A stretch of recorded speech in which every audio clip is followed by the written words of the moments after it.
తెలుగువారి పెళ్ళి ఇలవైకుంఠమే మళ్ళీ సంప్రదాయమే సౌందర్యంగా సాగుతున్న పెళ్ళి ఇది తెలుగువారి పెళ్ళి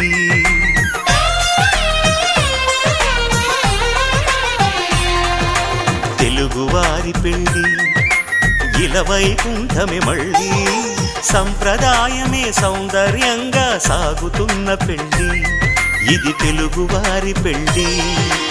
ఒకరికి ఒకరని అనుకుంటే అదే నిశ్చితార్థం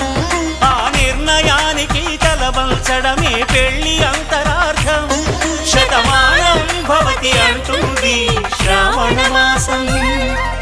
శ్రావణ మాసం శ్రావణ మాసం తెలుగువారి పెళ్ళి ఇలవైకుంఠమే మళ్ళీ